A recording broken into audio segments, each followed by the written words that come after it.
என்றென்றும் நம்பிக்கைக்கு உரியவராயிருக்கிற ஆண்டவராகிய இயேசு கிறிஸ்துவின் வல்லமையுள்ள நாமத்தினால் வாழ்த்துகிறேன். அவருடைய சமூகம் நமக்கு பிரத்யட்சமாய் வெளிப்படுகிறதா இருக்கிறது. நாம் அப்பத்தை பிட்டு சாப்பிடக்கூடியவர்களாய் வந்திருக்கிறோம். அப்பம் பிட்குதல் அப்படின்னா கம்யூனியன் சாப்பிட்ற டைம் மாத்திரம் இல்லை, வேத வசனத்தை, வேத வார்த்தையை அப்படியே பிட்டு சாப்பிடும்படியாய், வசனத்தின் ஊடாய் அவரை பார்க்கும்படி வந்திருக்கிறோம். அவர்கள் அவரை நோக்கி பார்த்து பிரகாசமடைந்தார்கள். அவர்கள் முகங்கள் வெட்கப்படவில்லை. எப்படி அவரை பார்க்கிறது? என் முகம் பிரகாசம் அடையணுமே, நான் எப்படி அவரை பார்க்கிறது? எப்படி என் முகம் அவரை சந்திக்கும்? இந்த வார்த்தையின் வழியாய், இந்த வசனத்தை கேட்கிறதின் வழியாய் என்னுடைய முகம் பிரகாசம் அடையும். அப்போ நான் வெட்கப்பட்டு போகாதபடிக்கு என்னுடைய வெட்கத்தின் நிந்தையிருப்பின் காரியங்கள் எல்லாவற்றையும் அவர் ஒவ்வொன்றாய் அகற்றுகிற தேவன். ஆழமாய் அவரோடு கூட நம்மை நடத்துகிற கர்த்தர். நிறைய நம்ம வாழ்க்கை பாதைகளில் தினந்தோறும் இது எப்படி நடக்கும், இது எப்படி மாறும், என் வாழ்க்கை பிரச்சனை எப்படி மாறப்போகுது அப்படின்னு சொல்லி அந்த நினைவுகளோடு வாழ்கிற ஜனங்கள் ஏராளம் ஏராளம். ஆனாலும் கர்த்தரை தேடுகிறதில் அவர்கள் குறிக்கோளாக இருந்து வேத வசனத்தை வாசித்து தங்களுடைய பக்தி வினயத்தையும் பக்தி விருத்தியும் வெளிப்படுத்தி வாழ்கிற ஜனங்கள் உண்டு. காரணம் என்ன? கர்த்தர் ஒருவர் இருக்கிறார், என்னை விசாரிக்க ஒருவர் இருக்கிறார், என்னுடைய பிரச்சனைகளுக்கு தீர்வாக என் பிரச்சனைகளை முடிக்க ஒருவர் எனக்கு பக்கபலமும் பாதுகாவலுமாய் இருக்கிறார். அவருடைய வார்த்தையை நான் புசிக்க வந்திருக்கிறேன். அல்லேலூயா. புசிக்க வந்திருக்கிறேன், பலனடைய வந்திருக்கிறேன். வார்த்தையை கேட்கும் போது பலன், வார்த்தையை படிக்கும் போது பலன். தேவ பலன் என்பது சாதாரணமான பலன் அல்ல. மனுஷன் தன்னுடைய பலத்தை இன்னொரு மனுஷனுக்கு கொடுக்க முடியுமா? முடியாதுங்க. ஒரு மனுஷன் தன்னுடைய பலத்தை மற்றொரு மனுஷனுக்கு கொடுக்க முடியுமா? முடியவே முடியாது. ஆனால் தேவன் தம்முடைய பலத்தை நமக்கு வைக்கிறவர். பராக்கிரமசாலியே, இருக்கிற பலத்தோடு போ. கூப்பிட்டது எப்படி கூப்பிட்டாரு? பராக்கிரமசாலி. கூப்பிடும் போதே பராக்கிரமசாலின்னு கூப்பிட்டுட்டார். ஹல்லேலூயா. பராக்கிரமசாலியே, உனக்கு இப்போ என்ன பலன் இருக்கோ அந்த பலத்தோட போ. தைரியத்தையும் பலத்தையும் கூட்டி கொடுக்கிற பரிசுத்த ஆவியானவர் அவர். இன்றைக்கும் நம்மோடு கூட திட்டமான தெளிவான துல்லியமான வார்த்தைகளோடு அவர் பேசுவாராக. ஆமே.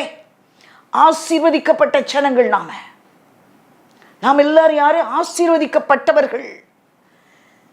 பிலேயாம் பாலாக்கின் சம்பவத்தை நம்ம கொஞ்சம் அப்படி பார்க்கலாம். பாருங்க, இஸ்ரவேல் ஜனங்களை குறித்து அவர்களுடைய ஒப்பீனியன் என்ன, அவங்க எப்படியெல்லாம் பார்த்தாங்க. பாலாக் கடைசியில் என்ன ஆனார்? பிலேயாமுடைய வார்த்தைகள் எப்படி இருந்துச்சு? பிலேயாம் என்ன சொன்னார் பாருங்க. என்னாகமம் 24:1, இஸ்ரவேலை ஆசீர்வதிப்பதே கர்த்தருக்கு பிரியம். அவர் தமக்கு பிரியமானவர்களை ரட்சிக்கிறார், தமக்கு பிரியமானவர்களுக்கு எதையெல்லாம் செய்கிறார். ஆனால் இங்கே என்ன பாருங்க, ஆசீர்வதிப்பதே பிரியம் அப்படின்ட்டார். எனக்கு அவங்கள ஆசீர்வதிக்கிறதாப்பா என் வாழ்க்கையில் இஷ்டம், நான் அதைத்தான் ரொம்ப விரும்புகிறேன், நான் விரும்பி அதை செய்கிறேன், ஆசீர்வதிக்கிறத நான் விரும்பி செய்கிறேன் அப்படின்றாரு. நான் அவருடைய விருப்பத்துக்கு உரியவள், அவர் என்னை ஆசீர்வதிக்க விரும்புகிறார். சொல்லும்போதே எவ்வளோ சந்தோஷமா இருக்கு பார்த்தீங்களா? அதை குறித்து பார்ப்போம். என்னாகமம் 22ஆம் அதிகாரத்தில் இஸ்ரவேல் புத்திரர் பிரயாணம் பண்ணி வருகிறாங்க. அவங்க அப்படியே ஒரு இடத்துக்குள்ள அப்படி வர்றாங்க. எரிகோவின் கிட்ட இருக்கும் யோர்தானுக்கு இக்கரையிலே மோவாபின் சமவெளிகளில் பாளையம் இறங்குகிறார்கள். இவர்களை குறித்த செய்தி யாருக்கு போகுது? பாலாக், சிப்போரின் குமாரனாகிய எமோரியரின் ராஜா, இவனுக்கு போகுது. இவனுக்கு ஒரு பயம், இவர்களை குறித்த பயம், இஸ்ரவேலரை குறித்த பயம். அதுல 3ஆம் வசனம் பாருங்க. ஜனங்கள் ஏராளமாக இருந்தபடியினால், ஜனங்கள் எப்படி இருந்தாங்களாம்? ஏராளமாக இருக்கிறாங்க. எங்கேருந்து வந்தாங்க? பிரயாணம் பண்ணி வருகிற ஜனங்கள், குடியிருக்கிற ஜனங்கள் கூட இல்லை. ஏராளமாய் அவர்களை எவ்வளவாய் ஒடுக்கினார்களோ அவ்வளவாய் அவர்கள் பெருகினார்கள். அப்போ அங்கே ஜனங்கள் ஒடுக்கப்பட்டவர்களாய், எகிப்திலே ஒடுக்கப்பட்டவர்கள் ஒடுக்கப்பட பெருக்கத்தை கர்த்தர் கொடுத்தார். நீங்க எங்க ஒடுக்கப்படுகிறீர்களோ அதே இடத்துல கர்த்தர் பெருக்கத்தை கொடுக்கிற கர்த்தர். அதுதான் கர்த்தருடைய மகத்துவம், அதுதான் அவர் மகத்துவம். அப்போ இவரும் சொல்றாரு பாருங்க, அவர்கள் ஏராளமாய், ஜனங்கள் எப்படி இருக்காங்க? நிறைய பேர் இருக்கிறாங்க. எங்களால் ஒன்றும் பண்ண முடியாது. நிறைய கூட்டம். அதனால ஒரு பயம் மோவாபுக்கு. பயந்து இஸ்ரவேல் புத்திரரையும் தான் கலக்கம் வந்துருச்சு. நம்ம இடத்துக்குள்ளோடி இவங்க போக போகிறாங்க, நம்மளை துவம்சம் பண்ணிடுவாங்க. அதுக்கும் ஒரு வார்த்தையை சொல்கிறாரு பாருங்க, 4ஆம் வசனத்தில், மீதியானின் மூப்பரை நோக்கி, மாடு வெளியின் புல்லை மேய்கிறது போல. புல்லை எப்படி மாடு மேய்ஞ்சிரும்? மாட்டுக்கு முன்னாடி புல்லை போட்டால் போதும், கட கட கட கடன்னு என்ன செஞ்சிடும், சாப்பிட்ரும். அப்படி இவங்க என்ன செஞ்சிருவாங்க, மேய்ந்து போடுவார்கள். நம்மை சுற்றி இருக்கிற யாவையும் மேய்ந்து போடும் இந்த ஜனக்கூட்டம். இந்த ஜனக்கூட்டம் எல்லாரையும் மேய்ஞ்சிரும். பாலாக் பயப்படுகிறாரு. மோவாபியருக்கு ராஜா, ஒரு ராஜாவுக்கு பயத்தை கொடுத்த சின்ன கூட்டம். ஆனால் அவர் சொல்றாரு ஏராளமான கூட்டம் அப்படின்றாரு. பயம் வந்துருச்சு அவருக்கு. அதுக்கப்புறம் பாருங்க 5ஆம் வசனத்தில் கீழே பாருங்க, அவர்கள் பூமியின் விசாலத்தை மூடி. எப்படியா பூமியின் விசாலத்தை? அப்போ அவ்வளோ ஜன திரட்சி, ஒரு கூட்ட மக்கள் அப்படியே மூடி இருக்கிறாங்க. பூமியின் விசாலத்தை, விசாலமான ஒரு இடத்த ஜனங்களால் மூடப்பட்டிருக்கு. பாருங்க, பெரிய பெரிய கூட்டங்கள், அரசியல் கூட்டங்கள் நடக்கும்போது நம்ம டிவிலலாம் பார்த்தா மண் போட்டால் கீழே விடாது, அந்த மாதிரி நெருக்கமான ஜனக்கூட்டம் இருக்கும். அப்படி இந்த ஜனம் பூமியின் விசாலத்தை என்ன செஞ்சிருக்கான், பூமியை மூடும். அதாவது நீதிமொழிகளில் ஒரு வசனம் இருக்கும், காஞ்சொரி பூமியின் முகத்தை மூடி அப்படின்னு இருக்கும். பூமியின் விசாலத்தை இந்த ஜனங்கள் மூடி இருக்கிறாங்களாம். இப்படிப்பட்ட ஒரு ஜனம், ஐயோ இங்கே வந்துட்டாங்களே, இவங்களை என்ன பண்ணுறது, இவங்களை எப்படி நம்ம முறியடிக்கிறது, இவங்களை முறியடிக்க முடியாதே, இவர்களோடு கூட இருக்கிற கர்த்தர் பெரியவராச்சுதே. இதெல்லாம் யார் கேள்விப்படுகிறா? மோவாபின் ராஜா கேள்விப்படுகிறார். நம்மை குறித்த அறிவு நமக்கே கிடையாது, ஆனால் எதிரிக்கு இருக்குது பாருங்க. எதிரிக்கு நம்மை குறித்த அறிவு இருக்குது. அதனால தான் அவன் எப்போவும் நோண்டிக்கிட்டே இருப்பான். நம்ம எதிரியை கண்டுக்கிட்டதே இல்லை. எதிரியை நம்ம என்ன செய்ய மாட்டோம், எதிரியாகவே நினைக்க மாட்டோம். அவர் தான் சொன்னார், சத்துருக்களை சிநேகிங்கள்னு சொல்லிட்டு, இயேசுவின் நாமத்தினால்னு சொல்லிட்டு நம்ம ஆசீர்வதிச்சுட்டு என்ன செய்வோம், போயிடுவோம். ஆனால் அவன் என்ன பண்ணுவான், பார்த்துக்கிட்டே இருப்பான். நம்ம தேவ சமூகத்தில் ஒப்பு கொடுத்துட்டு நம்ம ரிலாக்ஸாக இருக்கலாம், அமைதியாக இருக்கலாம், பொறுமையாக இருக்கலாம், இளைப்பாறுதலாக இருக்கலாம். ஏன்னா என்ன நடந்தாலும் நன்றி ஐயா, யார் கைவிட்டாலும் நன்றி ஐயா. என்ன நடந்தாலும் நன்றி ஐயா, யார் கைவிட்டாலும் நன்றி ஐயா. நன்றி நன்றி இடைவிடா நன்றி உமக்குத்தானே, இணையில்லா தேவன் உமக்குத்தானே. இடைவிடா நன்றி உமக்குத்தானே, இணையில்லா தேவன் உமக்குத்தானே. இடைவிடாமல் நம்ம நன்றி செலுத்தக்கூடிய ஒரே தேவன் நமக்கு உண்டு. ஹல்லேலூயா. அப்போது எதிரிக்கு பயம் உண்டாகிறது, எதிரி பயப்படுகிறான். உடனே என்ன பண்ணுகிறான், யாரை கூப்பிடுகிறான், அங்கே ஒரு காரியம் நடக்கு பாருங்க. 7ஆம் வசனத்தில், குறி சொல்லுதலுக்குரிய கூலியை தங்கள் கையில் எடுத்துக்கொண்டு மோவாபின் மூப்பர், மீதியானின் மூப்பர் எல்லாரும் புறப்பட்டு எங்கே போகிறாங்க, பிலேயாமின் இடத்துல போகிறாங்க. பிலேயாம் ஒரு தீர்க்கதரிசி. எதிரிகளுக்கு நம்மை குறித்த அறிவும் இருக்கிறது, நமக்குள்ள இருக்கிற தேவனை குறித்த அறிவு அதை விட அதிகமாக இருக்குங்க. நீங்களும் நானும் தேவனுடைய வார்த்தையை நம்புகிறத காட்டிலும் அதிகமாக அந்த வார்த்தையில் நம்பிக்கை வைத்திருக்கிறாங்க. அதனால தான் அவங்க போகிறாங்க. நீங்கள் பாருங்களேன், பிலேயாம் இடத்துல போய் என்னெல்லாம் கொண்டு போகிறாங்க, குறி சொல்கிறவனுக்கு என்னெல்லாம் கூலி கொடுத்து பிலேயாமை தங்களுக்கு சாதகமான வார்த்தைகளை பேச வைக்கும்படி. அவங்களுக்கு நல்லா புரிஞ்சு போச்சு, பிலேயாம் ஒரு வார்த்தை பேசினார்னா அது நடக்கும். கர்த்தருடைய பிள்ளைகள் ஒரு வார்த்தை பேசினாலும் அது நடக்கும். வார்த்தையினால் சிருஷ்டிப்பை உண்டு பண்ணின தேவன் நம்முடைய வார்த்தையினால் சிருஷ்டிக்கப்படுங்க. நம்முடைய வார்த்தையினால் பூமி புதிதாக்கப்படும். பூமியின் ரூபத்தை புதிதாக்குகிறேன் என்று சொன்ன தேவன் யாரு இந்த பூமிக்கு கொடுத்தார்? நம்மளை தான் இந்த பூமியில வச்சிருக்கிறார். அப்ப இந்த பூமியை புதிதாக்குகிற ஒரு கிருபை யாருக்குள்ள ஊற்றப்பட்டிருக்கிறது? அவர் தம்முடைய பிள்ளைகளான நமக்கு தான் அந்த அதிகாரத்தை கொடுத்திருக்கிறார். நாவிலே அந்த அதிகாரம், வார்த்தையிலே அந்த அதிகாரம், வாயின் வார்த்தையில் கொடுக்கப்பட்ட அந்த அதிகாரத்தை குறித்த அறிவு யாருக்கு இருந்து? எதிரிக்கு இருந்துச்சுங்க. நம்ம வாயில கர்த்தர் கொடுத்த வார்த்தையை குறித்த அறிவு, அந்த அதிகாரத்தை குறித்த அறிவு எதிரிக்கு இருந்தது. அதனாலதான் பிலேயாம்கிட்ட ஓடி போறாரு. காரணம் என்ன பாருங்க, இந்த பிலேயாம் ஆசீர்வதிச்சான்னா ஆசீர்வாதம் உண்டு, அவன் சபிச்சான்னா இந்த ஜனங்கள் சபிக்கப்பட்டு போயிடுவாங்க. தேவனையும் ஜனங்களையும் விட்டு பிரிக்கிறதற்கான ஒரு காரியம். எப்பொழுதுமே நாம் தேவனோடு கூட இருக்கும்போது நம்ம பெரிய ஆசீர்வாதத்தை பெற்ற ஜனம். இதோ இவர்கள் வானத்தையும் பூமியும் உண்டு பண்ணின கர்த்தரால் ஆசீர்வதிக்கப்பட்டவர்கள். அந்த ஆசீர்வாதத்தை நம்ம பெற்றுக்கொள்ள விடாதபடி தான் ஒருத்தன் நின்று கெடுத்துக்கிட்டே இருப்பான். ஆனால் அவனுடைய திட்டத்தை முறியடிக்கிற கர்த்தர் நம்மோடு கூட இருக்கிறார். அவன் என்ன திட்டம் போட்டாலும் கர்த்தர் அதை முறியடிக்கிறவர், அதை முறியடிக்கிற தேவனவர். அவர் பலமுள்ளவராய் நம்ம மத்தியில் இறங்கி வந்திருக்கிறார். அவர் பலவீனர் அல்ல, ஒரு நாள் அவர் பலவீனர் அல்ல. அந்த முதல்ல சொன்னேன்ல, பலம் தேவ பலம் மனுஷனுக்குள்ளே இறங்கி வர முடியும், மனுஷ பலம் மனுஷனுக்குள்ளே போக முடியாதுங்க. அந்த தேவ பலம் நமக்குள்ளே இறங்கி வரும். அந்த பலத்தை அவர் நமக்குள்ளே வைக்கிறவர். பலத்தினாலும் அல்ல, பராக்கிரமத்தினாலும் அல்ல, தேவ ஆவினாலேயே. அப்போ ஆவியினானவர் தன்னுடைய பலத்தை நமக்குள்ளே வைப்பார். அந்த ஆவியினால் பேசப்படுகிற வார்த்தைகள் சத்தியமும் உண்மையுமாய் அது நிறைவேறும். கர்த்தருடைய வார்த்தை நிச்சயமாய் நிறைவேறும். 12ஆம் வசனம் பாருங்க. அதில் பிலேயாம் அப்படியே பிலேயாம் இடத்துல அவங்க வந்து சொல்லுறாங்க, நீ வந்து உன்னுடைய ஜனங்களை சபிக்கணும் அப்படின்னு சொல்லி. அப்போ அவன் சொல்கிறான், நான் தேவனிடத்தில் கேட்டுட்டு தான் வருவேன். அப்போ அவர் தேவனிடத்தில் போகிறார். ஆண்டவர் ஒரு வார்த்தை கேட்குறார். 9ஆம் வசனம் பாருங்க. தேவன் பிலேயாமிடத்தில் வந்து, உன்னிடத்தில் இருக்கிற இந்த மனிதர் யார்? கர்த்தருக்கு தெரியாதா? இந்த மனுஷன் யாரு? இந்த மனுஷங்க எங்கிருந்து வந்திருக்கிறாங்க? தேவன் அறியாதவைகள் ஒன்றுமில்லை. ஆனால் பிலேயாமிடத்தில் கர்த்தர் கேட்கிறாரு, இந்த மனிதர்கள்லாம் யாருப்பா, எங்கேருந்து வர்றாங்க, என்ன விஷயம், நீ என்ன மீட் பண்ண வந்திருக்கிறிய? ஒவ்வொரு நாளும் தெய்வ சமூகத்தில் நம்ம போகும்போது கர்த்தர் நம்மோடு அழகாய் பேசுகிற தேவன். அவர் பேசுகிறவர், பேசும் தெய்வம் நமக்கு இருக்கிறார். எல்லா கடவுள்களும் பேசுறதில்லை, ஆனால் நேற்றும் இன்றும் மாறாத ஒருவர், பிதா குமாரன் பரிசுத்த ஆவியாகிய தேவன் பேசுகிறவராய் நம்ம மத்தியில் இறங்கி வந்திருக்கிறார். அவர் கேட்கிறார், இந்த மனுஷங்க யாரு?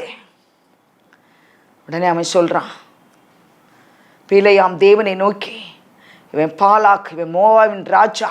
அவன் சொல்றான், பூமியின் விசாலத்தை மூடுகிற இந்த ஜனக்கூட்டை எகிப்திலிருந்து வந்திருக்குது, அதனால நீ எனக்காக வந்து இந்த ஜனங்களை சபிக்கணும். கர்த்தருக்கு எப்படி இருந்திருக்கும், அவருடைய இருதயம் எத்தனை கஷ்டப்பட்டிருக்கும் பாருங்க. நம்ம பெற்ற பிள்ளைய நம்மகிட்ட வந்து ஒருத்தன் வந்து, உன் பிள்ளைய நான் சபிக்கணும் கொடுன்னு கேட்டால் நம்ம கொடுப்போமா?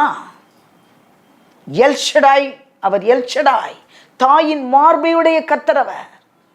அப்படிதான் அந்த பிள்ளைகளை எப்படி மார்பிலே தாங்கி கொண்டு வந்த பிள்ளைகள் இஸ்ரவேலர் கர்த்தர் அப்படிதான் அழைச்சிட்டு வந்தார். அப்படிப்பட்ட தன்னுடைய பிள்ளைகளை சபிக்கிறதுக்கு அவர் இடம் கொடுப்பாரா? மனுஷன் சபிக்கிறதுக்கு அவர் விட்டு கொடுக்கிற தேவன் அல்ல. அதனால பிள்ளைகளை ஒரு நாள் பயப்பட வேண்டாம். இவங்க சபிச்சிட்டாங்க, இவங்க சாபம் விட்டுருவாங்க, இவங்க சபிச்சது பலிச்சிருமோ பயத்தோடு வாழ்ந்து கொண்டு இருக்கிற பிள்ளைகள் ஒரு நாளும் பயப்பட வேண்டாம். மனிதர்கள் விட்ட சாபம் நம்முடைய எல்லையில தங்காதபடி அகற்றி போடுகிற கர்த்தருடைய மகிமை இப்பொழுது இறங்கி வருகிறது. ஹல்லேலூயா.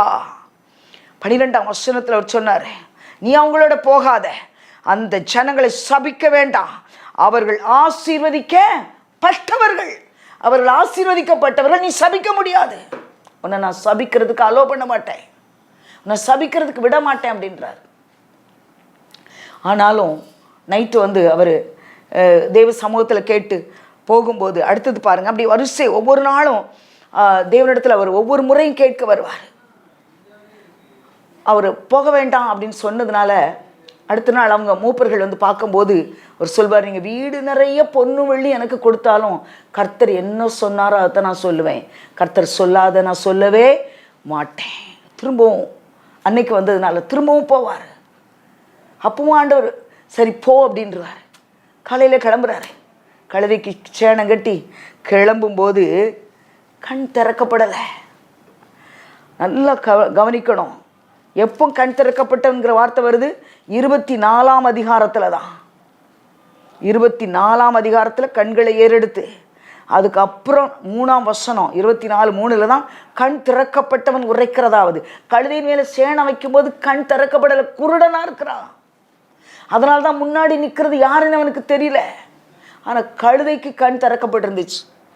ஒருவேளை நமக்கு கண் திறக்கப்படாமல் நம்ம கூட இருக்கிற யாருக்காவது கண் திறக்கப்பட்டு கர்த்தர் பேசி இருப்பார் என்றால், உண்மையான ஐக்கியத்தில் கூட இருக்கிறவருக்கு யாராவது தரிசனங்கள் கிடைக்கும் என்றால் நம்ம அதுக்கு ரெஸ்பெக்ட் கொடுக்கணும். உண்மையாய் நம்மை நேசித்து, நம்முடைய ஊழியத்தை நேசித்து, நம்மோடு கூட அமர்ந்து செபித்து சில தரிசனங்களை பார்த்து அவர்கள் சொல்வார்கள் என்றால், வார்த்தைகளையும் வசனங்களையும் சொல்வார்கள் என்றால், கட்டாயம் நம்ம என்ன செய்யணும்? அதை கேட்கணும், அதை மதிக்க கற்றுக்கொள்ளணும். கர்த்தர் மனுஷனை கொண்டு தான் பேச வைப்பாருன்னு கிடையாது. கழுதையினுடைய வாயை வச்சு அவர் பேச வைப்பார். இவன் வாயை மூடினார், பிலேமுடைய வாயை மூடிட்டாரு. நீ பேசாத, என் ஜனங்களை பார்த்து நீ பேசக்கூடாது. ஆனால் கழுதையின் வாயை திறந்து விட்டுட்டாரு. கழுதை அடிக்கிறான், தெரியும் நமக்கு எல்லாமே. இந்த கதை மாதிரி அழகா தெரியும். கழுதையின் வாயை, கழுதையை தடினால் அடித்தான். உடனே கர்த்தர் கழுதையின் வாயை திறந்தார். அது பிலேயம்மா பார்த்து சொல்லுது, நீ அடிக்கும்படி நான் உமக்கு என்ன செஞ்சேன்? உடனே கேட்குறான், நீ என்ன கிண்டல் பண்ணுற, என்ன பரியாசம் பண்ணுற, எழும்பிப்போ. அல்லேலூயா. இது வரைக்கும் நான் அப்படி இருந்தேனா? இன்னைக்கு தானே நான் இப்படி நடந்து கொள்கிறேன் வினோதமா? அப்போ நீ அது என்னன்னு யோசிக்க வேண்டாமா? 31ஆம் வசனத்தில் கர்த்தர் பிலேயாமின் கண்களை திறந்தார். கர்த்தருடைய தூதனை அவன் கண்டு தலை குனிந்து முகங்குப்புற விழுந்தான். கண் அதுக்கப்புறம் தான் அவனுக்கு திறக்கப்படுது. கண் திறக்கப்படலை. கர்த்தர் கண்ணை திறந்த பிறகுதான் அது யாருன்னு பார்த்து அப்படியே விழுந்து தலை குனிகிறான். அல்லேலூயா. ஆண்டவர் சொல்றாரு, கழுதை உன்னை தடுக்கலைன்னா உன்னை கொன்று போட்டு கழுதையை நான் உயிரோட வச்சிருப்பேன். கழுதையை கர்த்தர் பயன்படுத்த முடியும். அல்லேலூயா. ஒன்று மாத்திரம் இன்னைக்கு புரிந்து கொள்வோம், நம்மை சபிக்கிறதுக்கு கர்த்தர் யாரையும் அனுமதிக்க மாட்டான். கர்த்தருடைய மனுஷனாகவே இருக்கட்டும், அபிஷேகம் பெற்றவனாகவே இருக்கட்டும், சபிக்க வேண்டும் என்று வருகிறவனை ஆசீர்வதிச்சுட்டு போன்னு சொல்லுகிற கர்த்தனம் தேவன். ஆசீர்வதிப்பதே பிரியம்னு சொல்லிட்டார்ல, அவருடைய பிரியத்தை தானே. இஸ்ரவேலே கர்த்தரை நம்பு, கர்த்தரை நம்பு, இஸ்ரவேலே கர்த்தரை நம்பு, அவர் உன் வெளிச்சமும் கேடகமானவர். அவரை நம்புனா போதுங்க. ஒரே ஒன்று, அவர் மேலே நம்பிக்கை வைத்தா போதும். சபிக்கிறதற்கு இடம் கொடுக்காத தேவன், சாபத்திற்கு இடமில்லாமல் போக செய்கிற கர்த்தர், எல்லா சாபத்தின் வல்லமைகளை முறிக்கிற தேவன் அவர். சாபம் இல்லாதபடி தன்னுடைய ஜனங்களை ஆசீர்வதிக்கணும்னு வந்த தேவன், எப்படி நம்மை மற்றவர்கள் நம்மை சபிக்கும்படி எதிரி நம்ம எல்லைக்குள்ள வந்தாலும் அவனை ஆசீர்வதிச்சுட்டு போன்னு சொல்லுகிற தேவன் தானே. தீமை செய்யும்படி நம்முடைய எல்லைக்குள்ள வருகிற சத்ருவை நன்மை செய்துவிட்டு போ என்று சொல்லி நன்மை செய்ய வைக்கிற கர்த்தர் அவர். அல்லேலூயா. அப்படித்தான் கர்த்தர் அவனை அழைத்தார். தேவன் நல்ல தேவனாக இருக்கிறார். இப்போ பாலாக் எத்தனை முறை சொன்னாலும் கர்த்தர் அவனுக்கு இடம் கொடுக்கலை. பாருங்க, தேவன் 23ஆம் அதிகாரம் 8ஆம் வசனம், தேவன் சபிக்காதவனை நான் சபிப்பது எப்படி, கர்த்தர் வெறுக்காதவனை நான் வெறுப்பது எப்படி? அழகா கேட்கிறாரு. கர்த்தர் சபிக்காதவனை நான் எப்படிங்க சபிக்க முடியும்? கர்த்தர் வெறுக்காதவனை நல்லா புரிந்து கொள்ளுங்க. கர்த்தர் ஒருவர் தவறு பண்ணிட்டாருன்னா, கர்த்தர் மன்னிக்க சொன்னார்னா உடனே என்ன செஞ்சிடணும்? மன்னிச்சிடணும். நிறைய பேர் நல்லா ஜெபிக்கிறாங்க, ஒரே ஐக்கியத்தில் இருக்கிறாங்க, ஆனால் முகம் கொடுத்து ஒருத்தருக்கு ஒருத்தர் பேசுகிறது இல்லை. ஆனால் ஜெபம் வரங்கள்லாம் கிரியை செய்யுது. கர்த்தர் ஒரு மனுஷனை வெறுக்கலை, நாம் எப்படி அந்த மனுஷனை வெறுக்க முடியும்? கர்த்தர் கேட்பார், நான் வெறுக்காதவனை நீ எப்படி வெறுக்கலாம்? நீ வெறுக்கக்கூடாது பாரு. நமக்கு வெறுப்பு வரும், கோபம் வரும். கர்த்தர் மன்னிக்க சொல்லி பேசுகிற தேவன், மன்னிப்பு என்கிற மாபெரும் பண்பை அவர் நமக்கு கற்றுக் கொடுக்கிற தேவன். அழகான வார்த்தை. தேவன் சபிக்காதவனை நான் சபிப்பது எப்படி, கர்த்தர் வெறுக்காதவனை நான் வெறுப்பது எப்படி? ஹல்லேலூயா. ஒண்ணுமே பண்ண முடியாது. பாலாக் எத்தனை முறை சொல்லியும் பிலேயாமால அந்த ஜனங்களை சபிக்க முடியல. கர்த்தர் தடை செய்தார் என்றால் தடைதான். கர்த்தர் கதவை திறந்தால் கதவு திறக்கப்படும். கர்த்தர் கதவை மூடினது தான், திறக்க முடியாது. சத்ரு வந்து கதவை திறக்க முடியுமா? கர்த்தர் மூடின கதவை சத்ரு திறக்க முடியாது. கர்த்தர் திறந்து வைத்த கதவை சத்ருவால் மூட முடியாது. ஆமென், ஹல்லேலூயா. அப்போ அவன் சொல்கிறான், எத்தனை முறை உனக்கு சொன்னேன் சபிக்கும்படி, நீ சபிக்கிறதுக்காக உன்னை நான் கூப்பிட்டேன். பாலாக் சொல்கிறான், நீ ஆனால் ஆசீர்வதிக்கவே ஆசீர்வதிச்சிட்ட. பாலாக் சொல்லிட்டு போகிறார், நான் சபிக்கும்படி தானே சொன்னேன், ஆனால் ஆசீர்வதிச்சிட்டேன். உனக்கு எவ்வளவோ நான் கொடுத்துருப்பேனே, எவ்வளவோ உனக்கு கனம் பண்ணியிருப்பேனே. கர்த்தர் தடுத்த பிறகு பிலேயாமால் மீறி செய்ய முடியல. பிலேயாமுடைய கண்கள் திறக்கப்பட்டுச்சு. கர்த்தர் எவ்வளவு நல்ல தேவன். ஹல்லேலூயா. அவன் சொல்கிறான், இதோ ஆசீர்வதிக்க கட்டளை பெற்றேன், அவர் ஆசீர்வதிக்கிறார், அதை நான் திருப்பக்கூடாது. அவர் ஆசீர்வதிக்கிறார். அவர் ஆசீர்வதிக்கும் போது அதை நான் திருப்பவே முடியாது. நம்மை கர்த்தர் ஆசீர்வதிக்கும் போது ஒரு மனுஷன் அவன் திருப்பி விடவே முடியாது. ஹல்லேலூயா. கர்த்தர் நல்லவர். ஏனென்றால் அவர்களுக்குள்ள இஸ்ரவேலின் ஜெய கம்பீரம் இருக்கிறது. அவங்கள ஒன்றுமே, நீ குறி சொல்லுதல் அவங்கள பாதிக்காது. அழகான வார்த்தையை கர்த்தர் சொல்லி, யாக்கோபிலே அக்கிரமத்தை நான் பார்க்க மாட்டேன், இஸ்ரவேலில் நான் குற்றமே பார்க்க மாட்டேன். இஸ்ரவேலில் அக்கிரமத்தை பார்க்க மாட்டேன், அவங்கள குற்றத்தை நான் பார்க்க மாட்டேன் அப்படின்ட்டார் கர்த்தர். எவ்வளோ நல்ல தேவன் அவர். அவங்க குற்றத்தை நான் பார்க்கலை, அவங்க அக்கிரமத்தை நான் பார்க்கலை, அவங்கள நான் ஆசீர்வதிப்பேன். ஹல்லேலூயா. அவங்களுக்கு விரோதமாய் மந்திரவாதம் கிரியை செய்ய முடியாது, அவங்களுக்கு விரோதமாய் பில்லிசூனி கிரியை செய்ய முடியாது என்று கர்த்தர் சொல்லுகிறார். நம்மை பார்த்து தான் மந்திரவாதம் பண்ணுறவன் பயப்படணும், நம்ம பார்த்து பில்லிசூனியம் பண்ணுறவன் பயப்படுவான்.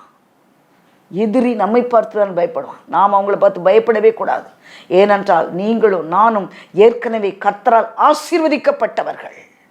கண்ணை திறக்கிறாரே, கண் திறக்கப்பட்டவன் சொல்லுகிறதாவது, யாக்கோபே உன் கூடாரங்கள் எவ்வளவு அழகா இருக்கிறது. யாக்கோபுடைய வீட்டை கர்த்தர் காண்பிக்கிறார், அலங்காரமா இருக்கு, அழகா இருக்குது. ஒருவேளை நமக்கு விரோதமாய், நம்முடைய பிள்ளைகளுக்கு விரோதமாய், வீட்டுக்கு விரோதமாய், நம்முடைய சொத்துகளுக்கு விரோதமாய் யார் எதை பேசினாலும் இயேசு கிறிஸ்துவின் நாமத்தினால் அது கேன்சல் பண்ணப்பட்டு போவதாக. இந்த வேளையில் அவைகள் எல்லாம் கேன்சல் பண்ணப்படுவதாக. கர்த்தருடைய வல்லமை நமக்குள்ளே இறங்கி இருக்கிறது, அவருடைய பலம் நமக்குள்ளே இறங்கி இருக்கிறது. அப்படி பலத்தை வைத்து தான் பேச வைத்தார் தேவனுடைய மனுஷனுக்கு. தன்னுடைய பலத்தை கொடுக்குறாரு, பேசு அப்படின்றாரு. பேசினா எல்லாமே நடக்கும். தேவன் அருளும் வார்த்தைகளை கேட்டு சர்வபலவரின் தரிசனத்தை கண்டு தாழ விழும்போது கண் திறக்கப்பட்டவன் விளம்புகிறதாவது, யாக்கோபே உன் கூடாரங்களும் இஸ்ரவேலே உன் வாசஸ்தலங்களும் எவ்வளவு அழகானவைகள், அவைகள் பரவி போகிற ஆறு தடுக்க முடியாது, பரவி போகிற ஆறை தடுக்க முடியாது. நதியோரத்து தோட்டம், அது நீர்ப்பாய்ச்சலான தோட்டம். அழகான ஒரு தரிசனத்தை காண்பிக்கிறார் ஆண்டவர், செழிப்பாக காண்பிக்கிறார். இவ்வளவு செழிப்பா என் இஸ்ரவேல் ஜனங்களை வச்சிருக்கிறேன், நீ வறட்சி என்கிற சாபத்தை எப்படி சொல்ல முடியும்? ஹல்லேலூயா. செழிப்பை வைத்திருக்கிற கர்த்தர் வறட்சியை ஒரு நாள் தன்னுடைய ஜனங்களுக்கு வைக்கல. அதனால் யார் ஒரு வார்த்தை சொல்லி நம்மை சபிக்கவே முடியாது, சபிக்க முடியாது. ஹல்லேலூயா. அவர்களுடைய நீர்ச்சால்களிலிருந்து தண்ணீர் பாயும், அவர்கள் வித்து திரளான தண்ணீர்களில் பரவும். தண்ணியில் போட்டால் அந்த பரவிக்கிட்டே இருக்கும், தண்ணி போகிற இடமெல்லாம் அவர்களை வித்து பரவும். ஹல்லேலூயா. அவர்களுடைய ராஜா ஆகாகை பார்க்கிலும் உயருவான், அவர்கள் ராஜ்ய மேன்மை அடையும். ஆகாகை பார்க்கிலும் உயருவான். அதனால அவர்களுடைய மேன்மையை நீ தடுக்க முடியாது என்று கர்த்தர் சொல்லுகிறார். இன்றைக்கும் ஆண்டவரே உமக்கு ஸ்தோத்திரம். ஆசீர்வதிக்கப்பட்ட ஜனங்களாய் தேவ சமூகத்தில் அமர்ந்திருக்கிற நாங்கள் ஒவ்வொருவரும் கர்த்தரால் ஆசீர்வதிக்கப்பட்டவர்கள். இந்த பூரண நிச்சயத்தை கர்த்தர் எங்களுக்கு தந்திருக்கிறபடினால் உமக்கு ஸ்தோத்திரம். துதிகன மகிமை எல்லாவற்றையும் உமக்கு நாங்கள் ஏறெடுக்கிறோம். நசரேனாகிய இயேசு கிறிஸ்துவின் வல்லமையுள்ள நாமத்தில் பிதாவே, ஆமென், ஆமென். நீங்கள் கர்த்தரால் ஆசீர்வதிக்கப்பட்டவர்கள். ஹல்லேலூயா.